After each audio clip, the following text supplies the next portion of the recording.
You look at me with pity. You think I'm a prisoner here in my wheelchair. I want you to know that I am freer than any of you. I have a boat where I fish on the rings of Saturn. I can swim among the stars, and when I come back to Earth, I can catch a ride on a dolphin to the deepest parts of the ocean. None of you can do that. These are the words of a child, an autistic child, speaking not just from imagination, but from a deeper reality we've forgotten how to access. I want to thank Rena Carroll for sending them to me. Words like these don't just challenge our assumptions about disability, they challenge our assumptions about perception itself.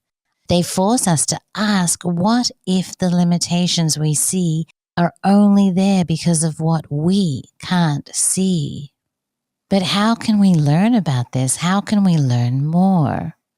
Well, I want to make a statement that ancient history can help us. Well, you might ask, what does ancient history have to do with telepathy? Well, the bad news is quite a lot. And the worst news is it's deeply esoteric. But let me explain why it's worth investing some brain power into this line of inquiry. One of the biggest problems today is the widespread belief that we are the smartest humans who have ever lived. And on the surface, that makes sense, right? We've got AI and video calls, rockets and robots, and a digital world at our fingertips. Our technology is dazzling. It gives us the illusion of supremacy. But that very dazzle makes it hard, almost impossible, for most people to entertain the idea that humans in the distant past may have been far more advanced in ways we don't even yet understand. Not necessarily in terms of gadgets, of course, but in terms of knowledge, awareness, and capabilities we no longer possess. Take the Great Pyramid of Giza, for example. When you really start looking at it, not just as a tourist attraction, but as a feat of construction, engineering, and astronomical alignment, you realize just how much sophistication is packed into that one single structure. It's not just impressive, it's actually humbling. And here's the kicker. Even with all our tech, we can't build it today. Not exactly, not authentically. And it's not for lack of trying. In 1977, a Japanese company had a bold idea. Let's build a baby version of the Great Pyramid right there on the Giza Plateau. Not to outdo the ancients, just to see if we could actually do it, right? They aimed small. They were like thinking 10 meters tall. The base would be 15 times smaller than the original. And instead of hauling 35-ton stones like the Egyptians did, they'd stick to blocks between 1 and 3 tons. Manageable, right? A month, they figured. 2 tops. No problem. A year later,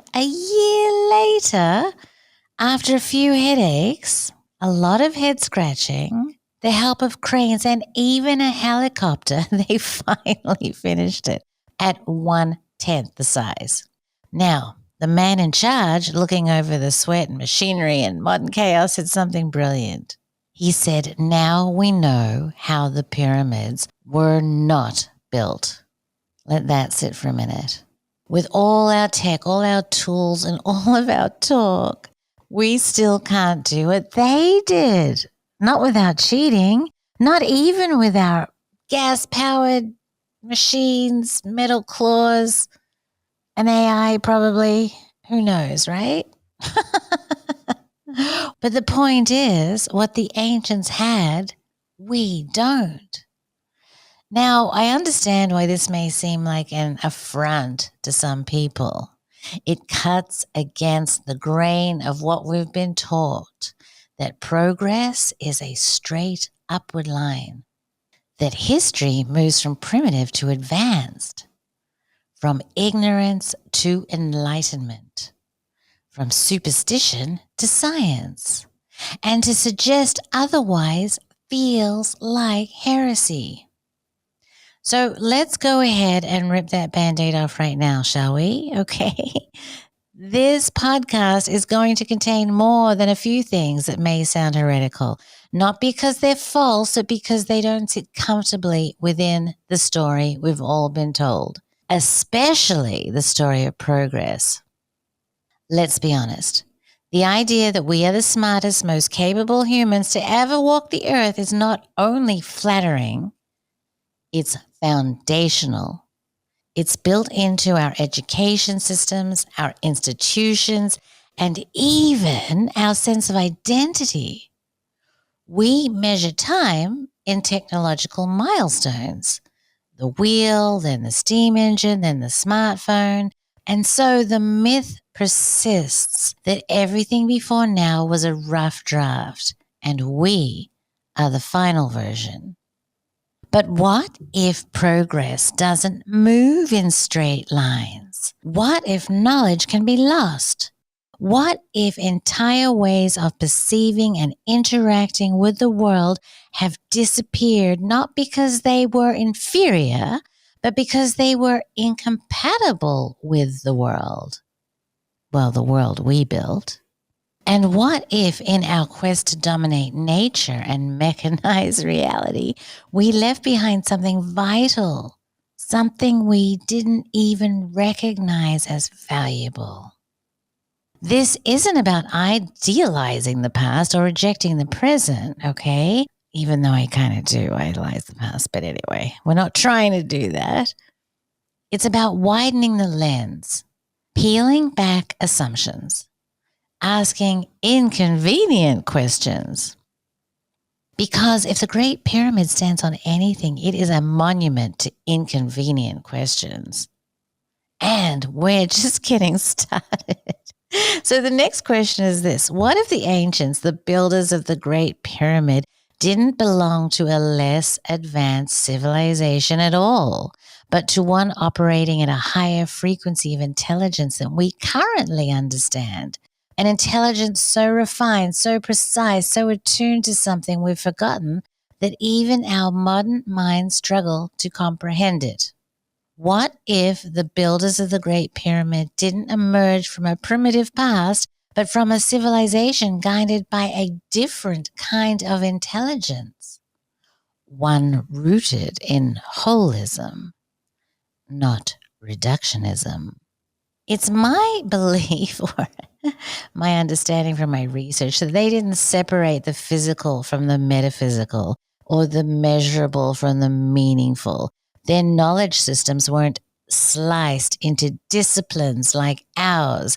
They understood that geometry, astronomy, acoustics, and human consciousness were interconnected parts of a larger structure, just like the stones they placed with such impossible precision.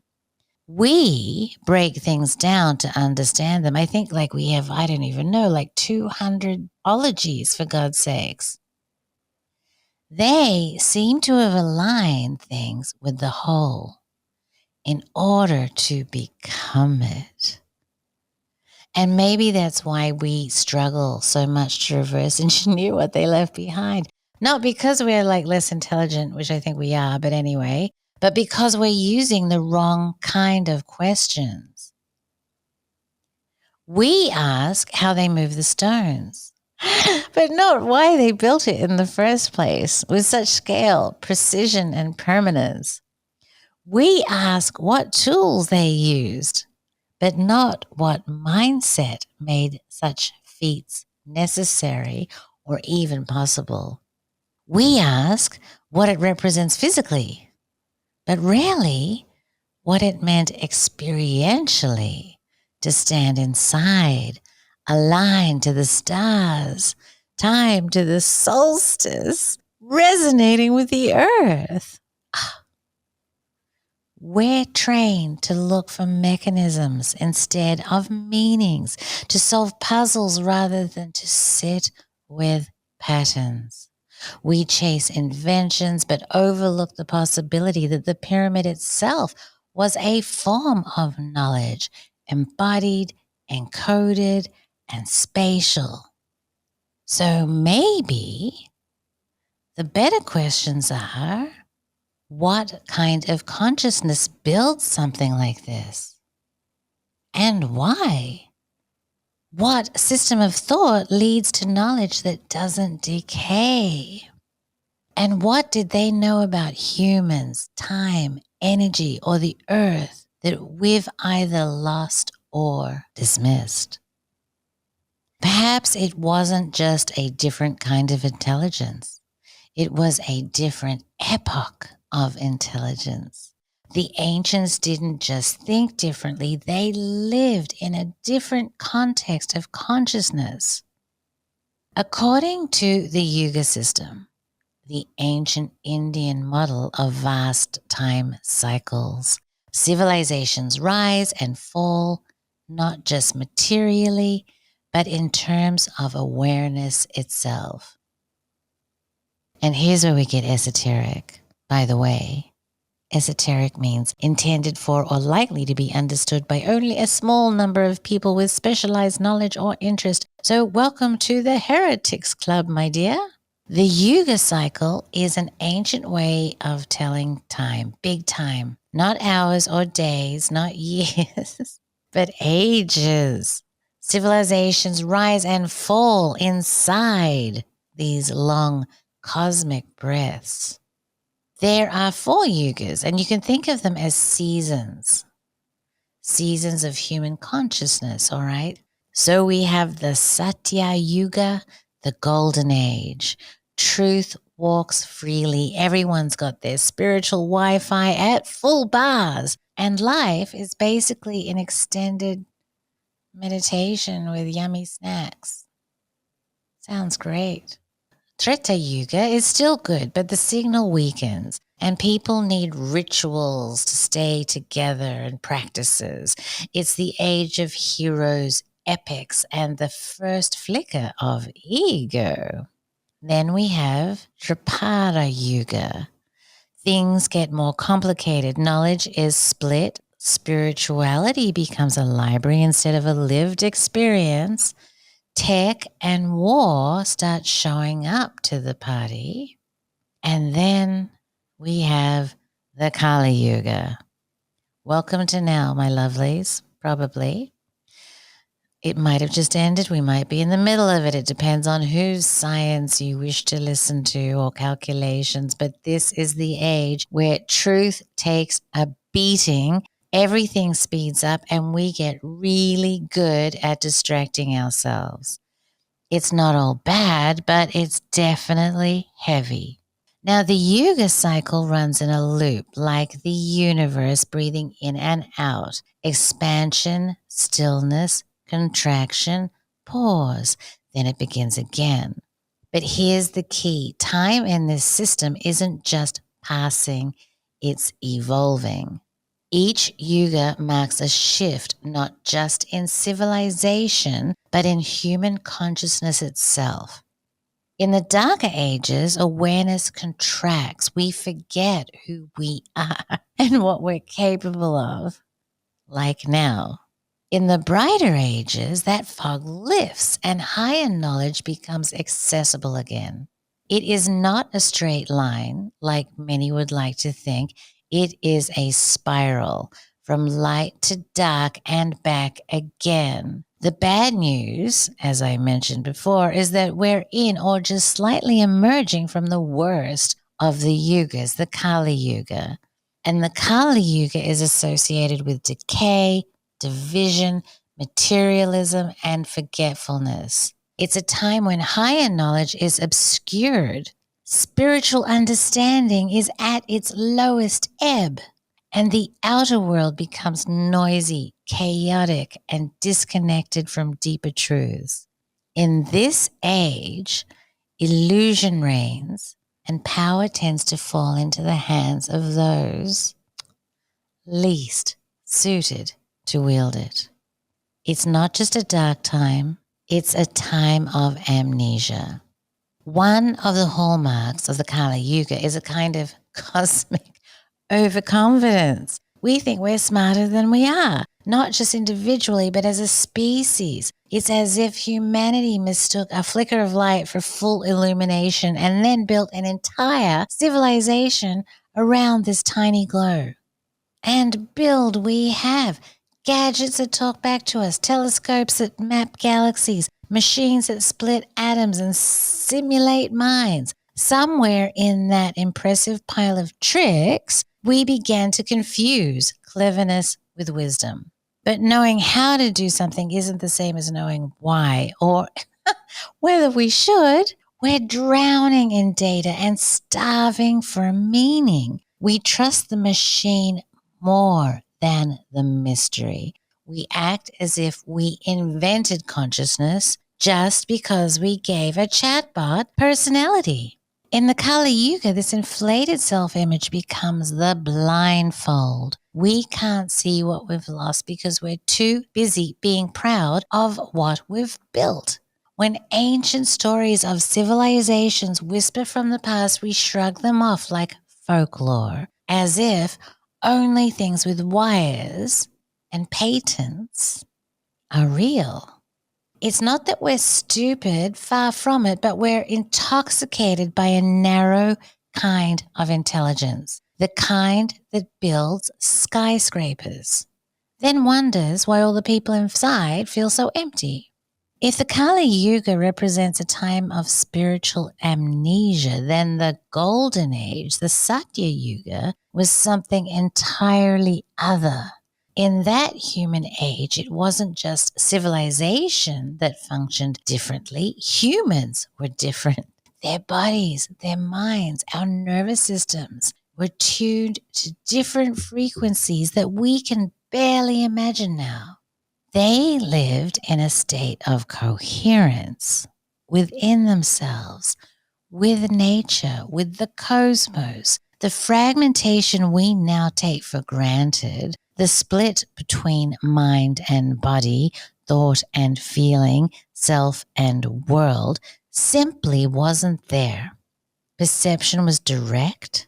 Inner and outer reality weren't separated by layers of filter and mental static. The veil was thinner and in some cases wasn't there at all. In Satya Yuga, consciousness wasn't squeezed through the narrow tunnel of intellectual reasoning. It was expansive, multi-dimensional. The nervous system wasn't overloaded by distraction or dulled by chemical imbalance. It was a refined instrument capable of sensing the subtle, attaining the divine, and receiving knowledge not through data but through direct insight. In that age, intuition wasn't a fringe skill. It was the foundation.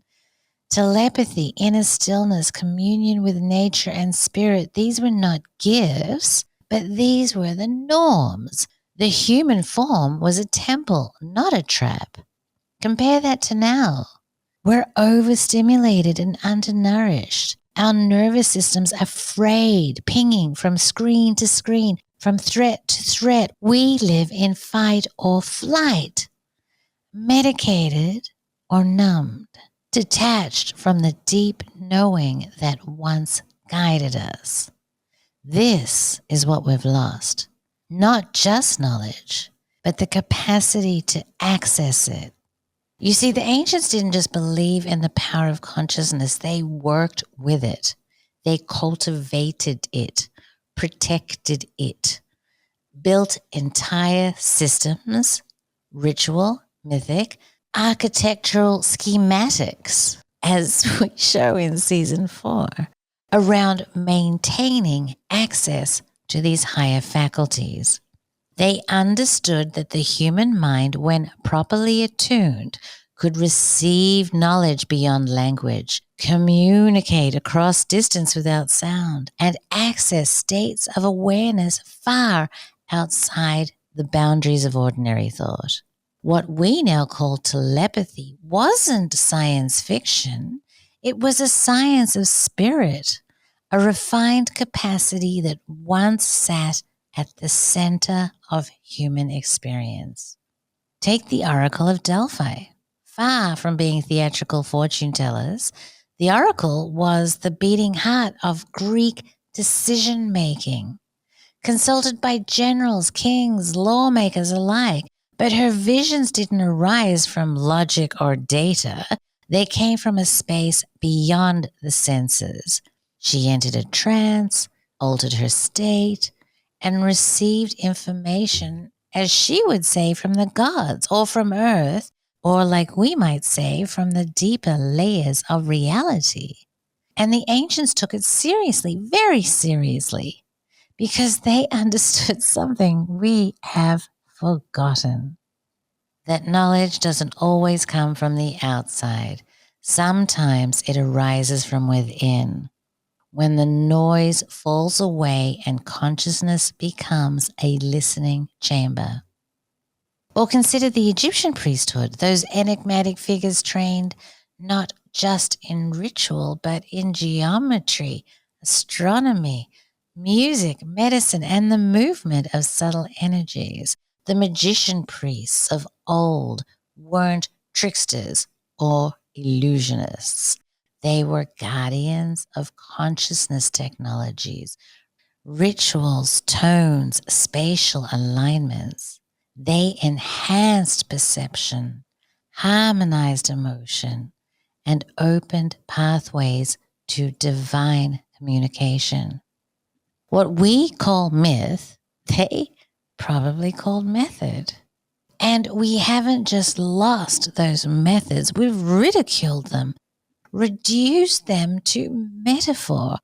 We act as though telepathy, intuition, clairvoyance, or communion with the sacred are fantasy, or even worse, fraud, when in fact they may be at the very core of what it once meant to be human. This isn't just a story of forgotten skills. It's a story of cultural amnesia, of entire dimensions of human potential being denied, suppressed, and finally dismissed as impossible. Not because they were disproven, but because we lost context to access them.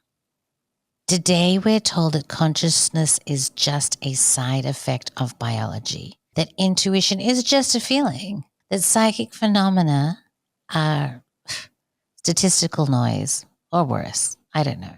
We've built an entire worldview that filters out everything the ancients built their lives around. But the cracks are showing. People are waking up in the middle of the night with visions they can't explain. Children report memories of lives they've never lived. Scientific studies quietly, cautiously confirm that minds can communicate without words, that intention can shape matter, that we are more than neurons firing in the dark. And then there are the children, the ones who don't fit the mold, the ones who arrive on this earth with sensitivities that baffle the systems meant to contain them, the ones who speak with their eyes, the ones who speak with their eyes, their energy, their silence, the ones labeled autistic, but who might just be tuned into frequencies we've forgotten how to hear. These children are not broken, they are bridges. And their parents, the ones who see them or sense the depth behind the diagnosis, who feel the unspoken knowing that something sacred is being misunderstood, they are the first wave of the remembering. In a world that's forgotten how to feel, these children radiate subtlety. In a world addicted to noise, they move in stillness. They resist false structures not because they are defiant, but because their inner compass points to something more true. The tada, the truth that leaks through the cracks and the illusion. The golden thread that cannot be broken. We are remembering. And maybe, just maybe, these children are not a detour from the future, but a signal of what it will be. Let me finish with the rest of the message the autist child from the top of this episode gave to Raina to give to his mother. Mom, I know you sacrificed a lot for me, and most men see me as a liability. That has made you lonely, and I want you to know that I have a very special man coming for you, and I'm not a liability for him. I'm a bonus because he fishes on the rings of Saturn too, and we can travel together. I love you, and thank you for choosing me to be your son in this lifetime. Isn't that just the most beautiful thing you have heard? And importantly, it shows that it's not just this amazing autist child that has this ability. He has a friend that he fishes with on the rings of Saturn, and he has my friend Raina that he can talk to telepathically. More soon, lovelies.